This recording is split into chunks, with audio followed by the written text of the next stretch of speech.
você vai fazer com que cada dia você chegue em casa bem? Você tem que se libertar dessas amarras. A minha prática é a prática da meditação, é do silêncio e da respiração consciente.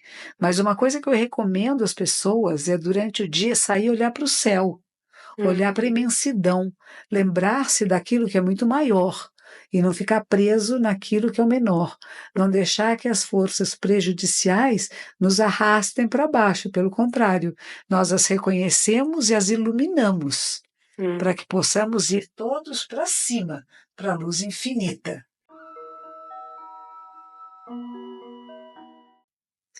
Retorno e me abrigo em Buda, retorno e me abrigo no Dharma, retorno e me abrigo na Sangha. Os 3 tesouros, as 3 joias, que eu reencontro Buda, reencontro Dharma e reencontro a Sangha. É reencontrar o ser iluminado, reencontrar a grande verdade e a grande harmonia. A ideia é como transmitir um momento zen, como transmitir um momento de meditação, de tranquilidade e de sabedoria. E às vezes a sabedoria não é só tranquila, existem muitos momentos em que ela mexe conosco, porque nós temos que entrar no mais íntimo do nosso ser, não apenas naquilo que nos deixa quietos e tranquilos, mas temos que penetrar a essência do ser. E às vezes, para chegar lá, há muita confusão, mas não desista, porque é possível. É verdade, É atravessando o portal, não é? é verdade. E, Monja, eu também queria pedir licença para a senhora para agradecer Dona Lucy, Assim, que claro. abriu esse espaço aqui, né, pro Isso. Zen, e a Miriam Morato também, que foram muito gentis em nos convidar também para as segundas-feiras estarmos aqui conversando com os ouvintes. Agora, Monja, eu queria aproveitar e falar um pouco da confusão. É um tema que foi, eu acredito, o primeiro programa nosso, 99 programas atrás, que foi sobre os 8 ventos mundanos. É assim que a senhora chama no Zen budismo, porque isso é um conceito mais tibetano, É não é? tibetano, É. é. Mas se a senhora puder trazer isso para o Zen, para a gente conversar, que o primeiro é exatamente isso. Elogio, críticas. Nós adoramos, né, sermos elogiados, nós adoramos que nos coloquem em cima de um pedestal. O ego valoriza muito os elogios, mas às vezes uma só crítica desmorona tudo. E baseado até nisso, não sei se foi a senhora uma vez que disse, ou um texto que a senhora escreveu, o quanto que nós economizamos elogios. Tem coisas interessantes para refletir sobre isto. Na verdade, um dos pontos principais que Shakyamuni Buda dizia é este, né? O caminho é fácil, sem apego e sem aversões. Apego e aversão significa exatamente isso. Eu quero só ser elogiado, quero ser ah, reconhecido, quero ser amado, quero ser incluído, e qualquer palavra e gesto, atitude que não seja de acordo com essa construção do ego que eu fiz de mim mesmo, me ofende. Por quê? Porque abala a estrutura de uma fantasia que eu criei sobre quem eu sou. O ego é um pouco dessa nossa fantasia. Eu estou lendo um livro muito interessante do Eckhart Tolle, que se chama Nova Consciência, onde ele divide o ser e o humano como 2 partes, o ser como a essência de nós, do que nós somos, e o humano é este, que está preso à crítica ao elogio. Se eu tenho lucros e ganhos, eu fico feliz. Se eu tenho perdas, eu fico infeliz. Então é muito interessante pensar nisto, este elogio e a crítica. A crítica é sempre uma coisa para destruir, ela não é para construir. É um engano muito grande dizer isso, né? Isso é uma crítica construtiva. Não, eu estou destruindo a sua ideia, destruindo a sua proposta, eu estou cortando ela fora. Eu posso vir com uma outra ideia depois, mas aquela sua, na qual eu estou criticando, significa que eu estou negando. E isso é muito importante que as pessoas se lembrem. O Eckhart Tolle, para quem não sabe, eu sei pouco sobre ele, mas ele escreveu um outro livro que também chamava O poder do O agora. Poder do Agora, que é É. um super best-seller. Ele eu não sei bem o que ele faz, ele acho que é um psicólogo também, um terapeuta, ele trabalha com alguma coisa no gênero. São desses livros que eu pego por acaso no aeroporto, e ele começava falando de Buda, e que a grande revolução do mundo, a grande mudança do mundo é essa nova consciência. Ou seja, você sair dessa inconsciência de si mesmo, que é, de novo, o apego aos elogios e a aversão às críticas, em vez de aceitar alguma coisa que diz você não está fazendo bem e por isso eu me modifico, mas eu não quero me modificar porque afinal eu sou um ser perfeito, né? E quando nós começamos a nos considerar seres perfeitos, nós estamos começando a cair nas amarras do ego. E ele vai chamar isso também de corpo de dor, que cada um de nós tem um corpo de dor, que nós podemos já nascer com esse corpo de dor e que conforme nós alimentamos, e a briga, o conflito, a violência é o que alimenta o nosso corpo de dor. Então, às vezes, procuramos estar em conflito com outras pessoas, provocando o corpo de dor desta outra pessoa, porque a briga e o atrito alimenta o nosso corpo de dor, que é o alimento do ego. Eu especial, eu diferente, eu mais inteligente, eu mais isto, eu mais aquilo. E abrir mão disto é acessar essa nova consciência, que é de uma cultura de paz, de uma inclusão, da não violência, da compreender o que está acontecendo com as outras pessoas e com o mundo. Não só criticar, querendo destruir, mas querendo melhorar para todos nós. Eu ia até falar com essa. O Tolle, ele ficou 6 anos sentado, Ah, é a história dele, né? sim. Que nos vem num banco em Londres, Ah, observando as pessoas sim. e mendigando. Aham. E depois de 6 anos ele teve essa experiência, né? Hum. Que a experiência da iluminação, a experiência de notar quem ele é. E aí ele escreveu esse livro O Poder do Agora, a senhora sabe, tem todo um. Pegou uma editora muito boa, porque ele é um sujeito muito humilde, muito tranquilo. Ele, quando ele é filmado, entrevistado, ele abaixa os olhos, ele não. Você percebe que ele não buscava muito isso. Mas realmente são textos assim lindos.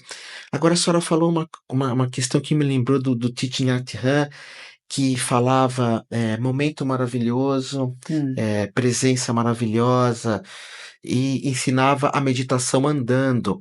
Num outro programa que eu fiz aqui na rádio esses dias, eu falei sobre a meditação andando, mas eu não soube informar se a senhora ainda tem levado grupos para essa meditação, que é, ouvinte, você dá um passo e diz, é um momento maravilhoso, dá outro passo e diz, respiração maravilhosa, ou dá outro passo e simplesmente respira. A senhora dirigia muitos grupos assim, né? Eu fiz durante alguns anos, sim, nos parques da cidade de São Paulo, e essa era a ideia: como é que eu levo a meditação caminhando para os parques? Nós interrompemos o ano passado, e nesse ano eu não estou fazendo, mas talvez a gente comece o ano que vem de novo.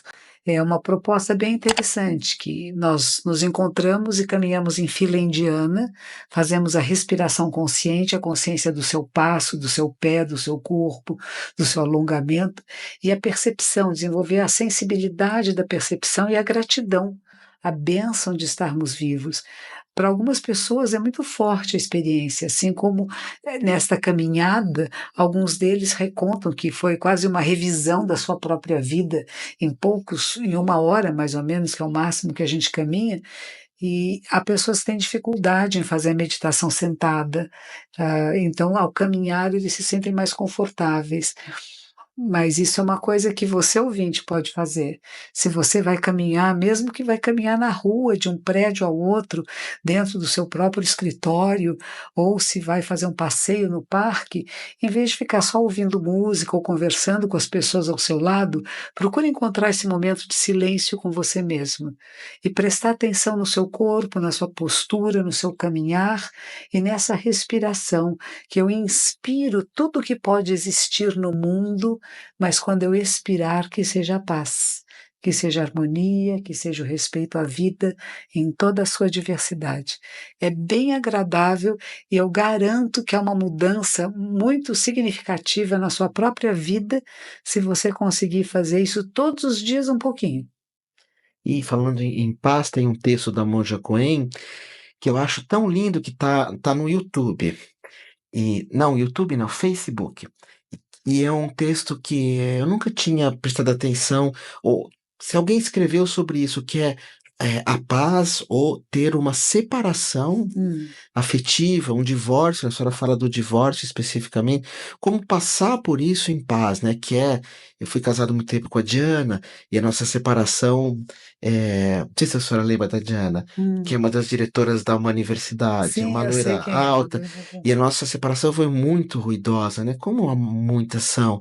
E apesar de ser uma coisa tardia, né? Porque a gente passou por isso fazem 17 anos, mas é bonito que a senhora tenha percebido isso e os ouvintes, se puderem ler esse texto, Hum. como até uma situação tão caótica, tão emocionalmente perturbadora, que é uma separação, como também fazer disso, né, uma coisa Com que respeito, nos né? leve à maturidade, né, o É, respeito. com respeito, eu digo que se as pessoas se unem por amor, elas podem se Ah, isso separar por mesmo. amor também. E não ficar com raiva um do outro, não criar. Tanto que você e a Diana são amigos até hoje, Muito, trabalham irmãos, juntos. irmãos. Exatamente. Então, criar esse vínculo, não precisa romper o vínculo da ternura que uniu no momento em que se percebem indo por caminhos diferentes. Às vezes não dá para conviver, não dá para morar junto, a sexualidade pode ter perdido o estímulo, mas o respeito pelo ser humano e o respeito pela convivência que tiveram, esses seria interessante se as pessoas pudessem desenvolver a capacidade de manter. E principalmente pelos filhos. Uma das coisas mais graves que existe são crianças que a mãe fala mal do pai para a própria filha, para o filho, ou o pai fala mal da filha ou do filho para a criança, né, da mãe. Então, falar mal do pai ou da mãe para a criança é muito desagradável, não só em casos de divórcio, mas em casos de quem está vivendo junto. Respeitar um ao outro e fazer com que essa criança, que é fruto dessas duas pessoas, saibam as coisas boas que cada um tem, para que ela vá criar autoestima. Porque se ela é filha de alguém que não presta, ela então não presta, né? Pois é. E se você ama seu filho, cuide para que ele ame o pai ou a mãe, que seja a outra pessoa com quem você teve esse bebê. Alguém na linha? Boa noite. Alô? Oi, Com boa quem noite. estamos falando? Meu nome é Rosimaire, eu moro aqui em Santo André, Sim, e eu estava ouvindo o programa agora, sim. e eu não sei se a minha pergunta vai ter bem a ver com aquilo que a senhora está falando, né, Monja? Eu admiro muito o seu trabalho, escuto a Rádio Mundial já há algum tempo, e hoje eu quero falar sobre sensibilidade. Muito bom. Então, eu sinto que eu sou uma pessoa muito sensível Hum. a ambientes, eu já frequentei casa espírita, fiz cursos, dei passe, né. Hum. Então eu sinto que eu tenho uma sensibilidade grande. Mas, assim, eu trabalhei em empresas, por exemplo, e a energia das pessoas, eu era recepcionista, eu absorvia muito isso. Aham. Chegava na sexta-feira, eu estava carregada, eu tinha que tomar passe, sabe, ficava muito ruim. E eu queria saber, assim, como que eu posso fazer para melhorar isso? É importante você perceber que tem essa sensibilidade, mas Hum, essas emoções que estão passando não são suas. Você está percebendo isso nessas pessoas. E como é que você uhum. pode tentar encaminhar, é o que o Eckhart Tolle fala também, que eu comentei antes, do corpo de dor. Então, chegam Hum, pessoas com corpo de dor muito pesado. exato, E é. como é que você alivia isto? Não como você põe nas suas costas. Por Uhum. um primeiro momento, a gente tem um processo de identificação, sim. Isso. E se não tomar cuidado, a gente entra naquele nível de energia. Por isso que tem que treinar, tem que praticar. Como você frequenta os centros espíritas, eles com certeza têm uma orientação muito boa a esse respeito. Como é que você não Sim. carrega nada? Você Hum. recebe e deixa passar. Não que É. você vai deixar com a pessoa, mas é como se a gente devolvesse isso para o universo, né? E não que vá em direção de Não alguém, mas, absorva, né. mas que se dissolva no universo, né? Uhum. Então a gente percebe as pessoas que chegam carregadas, Uhum. carregadas de tristezas, de problemas e das suas próprias criações mentais de Uhum. sofrimento. Que a dor Exato. no mundo existe, o sofrimento existe, mas a mente humana, o ego, pode aumentar isso em proporções muito grandiosas. E E, assim, quando eu sempre fiz muito orações, assim, então, eu orava em casa, eu sei que isso ajuda muito, né, oração tem poder, né. então, mas é E importante durante o dia Você ter momentos durante o dia de pausa e de respiração consciente, de oração e de purificação do seu corpo e da sua mente. Porque não adianta você chegar na sexta-feira exausta. Como é que você vai fazer com que cada dia você chegue em casa bem? Você tem que se libertar dessas amarras. A minha prática é a prática da meditação, é do silêncio e da respiração consciente. Mas uma coisa que eu recomendo às pessoas é, durante o dia, sair e olhar para o céu, olhar para a imensidão, lembrar-se daquilo que é muito maior e não ficar preso naquilo que é o menor, não deixar que as forças prejudiciais nos arrastem para baixo, pelo contrário, nós as reconhecemos e as iluminamos, para que possamos ir todos para cima, para a luz infinita. E assim, uma pessoa que, por exemplo, eu era muito assim invejada, porque eu era um astral diferente, uma energia diferente, e eu sentia um pouco de inveja. Isso assim, como trabalhar com isso nas empresas? Primeiro, não se exiba muito e não se ache melhor que os outros. O fato de que você tem uma certa sensibilidade, outras pessoas também têm. E elas podem não ter consciência disso ou podem não ter falado sobre isso. Eu acho que o Otávio tem alguma coisa a dizer. Diga, Otávio. Bom, eu pensei também, é claro que a gente não conhece a nossa irmã que está aí do outro lado, né? Mas às vezes, não sei se a Monja Coen concorda, nós aumentamos um pouco algumas coisas, né? É uma história que no budismo, eu tenho a impressão que veio do budismo Zen, do barco vazio, que às vezes você tá num barco, você, nossa irmã, tá num barco, vem um outro barco e bate no seu barco. Aí você diz, quem tá dirigindo esse outro barco? Onde já se viu ele bater em mim? Ele é um desonesto, ele é um invejoso. E de repente você vê que o outro barco tá vazio, ele tava solto e bateu. Aí você fala, bom, não foi nada. Que é o que se diz, tem alguns livros até, muito barulho por nada. A monja Pema Chodron fala sobre isso, ou não faça uma tempestade num copo d'água.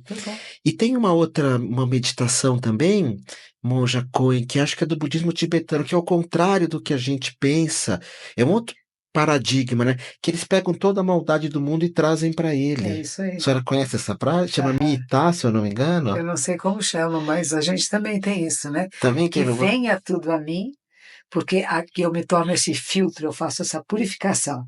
Eu não sou contrário às coisas prejudiciais e negativas. Eu não quero só estar bem, eu não quero só as coisas boas, que elas possam vir a mim e que os outros fiquem leves. Puxa, que bacana isso, mulher.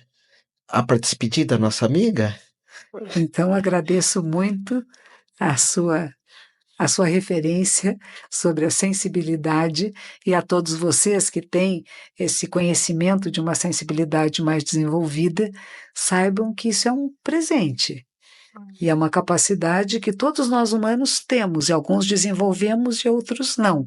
E quando as desenvolvemos, não é porque somos melhores que os outros, não somos mais do que ninguém. E isso acaba, às vezes, sendo um obstáculo, porque eu percebo que os outros não têm a A gente fica sensibilidade que eu diferente, assim, tenho. né? Mas e daí? O que eu faço com isto? Eu uso isso para o bem de todos os seres ou quero o meu próprio bem? Como Otávio disse, vamos acolher o que há de sofrimento no mundo e transformar isso em não sofrimento para todos os seres. O ideal do Bodhisattva no budismo é este: mesmo que eu não acesse a sabedoria perfeita, como eu faço com que todos os seres possam acessar? Ah, é? Eu tenho um amigo que é o Marcelo Barros, o Dom Marcelo Barros, que sempre falava muito de Dom Helder Câmara. Porque uma vez eu vi o Leonardo Boff, li ele falando sobre isso, né? Que o Leonardo Boff, ele conta que o Dom Helder, quando as pessoas chegavam perto dele, era como se o Dom Helder pegasse toda Energia o prejudicial. estresse, a raiva, tudo, e limpavam tudo. Bom, já temos mais uma ligação. Sim, quem é? Oi, boa noite, Roberto, tudo bem? Tudo bem, Roberto. Onde você está? Estou chegando no trabalho. Oba! Diga, Bom, eu Roberto. tenho uma pergunta em relação aí aos karmas também, né? Hum, É sobre críticas. Eu sou um cara que sou muito perfeccionista na minha vida e às vezes eu critico bastante hum. a minha mulher. E eu não sei, às vezes, como lidar com isso e como aceitar o erro das pessoas, né? Como aceitar isso? Eu não consigo dizer isso muito bem. Gostaria de aprender isso. Eu vou ouvir no rádio, tudo bem? Tudo, Tá claro. bem. Obrigado pela pergunta. É isto. É importante que a gente aceite as pessoas como elas são. Elas são e só podem se manifestar o que elas são, e elas têm nos dar apenas o que elas têm para nos dar. Isso não é limite. Esse limite pode ser expandido, mas não à força. Você não abre uma flor, as pétalas de uma flor à força, porque ela quebra. Se você tirar a borboleta do casulo antes da hora, também você perde a borboleta e o casulo. Então é preciso ter paciência e compreensão. As pessoas não são aquilo que nós esperamos que sejam, mas elas são aquilo que elas podem ser neste momento, e isso não é fixo nem permanente. Então você tem que treinar um pouquinho a imperfeição. Por que tão perfeito assim? O mundo não é perfeito, a beleza não é perfeita, a arte não é perfeita, você não é perfeito. Então, quando a gente percebe isto, não tem essa exigência da perfeição do mundo, mas seja a transformação que você quer. Como que você quer ser? Como respeitado? Como que você respeita as pessoas como elas são? A senhora fala de aceitação, né? E tem também o Lama Surya Das, e ele fala que a aceitação é a maior prática espiritual que tem. É bonito, né? É isso Ele mesmo. fala que a vida é uma universidade, um livro que chama O Despertar do Buda, que a vida é uma universidade onde tem duas matérias principais. Uma é o desapego Sim, e a outra é a aceitação. é isso Que é o mesmo. que o nosso irmão fala da companheira dele, essa aceitação pode se tornar uma prática, não, Monja? Exatamente. E o que ela tem de bom, né? Vamos ver o que tem de bom. Isso não é só para a companheira, é para o mundo. Tem tantas pessoas, né, que só reclamam, o mundo não está bom, os outros não estão bom, o país não está bem. Parece que o planeta está se dissolvendo em maldade. Não é isto. Tem coisas maravilhosas e estranhas acontecendo. Observe em profundidade e aprecie a vida. Então, 100 programas, 1 ano de programa. 1 ano, não é? 2 anos. 2 anos, desculpa. 2 anos de programas, 100 programas. Então, 100 programas em programas. é, Na próxima semana vai completar o 100º programa. Eu agradeço profundamente Otávio Leal, também, que tem Monja sido meu Coen. grande companheiro nessa jornada, meu inspirador, e que espero que cada você, ouvinte, possa apreciar um pouco esse momento zen. Que os méritos de nossa prática se estendam a todos os seres e que possamos nos tornar o caminho iluminado.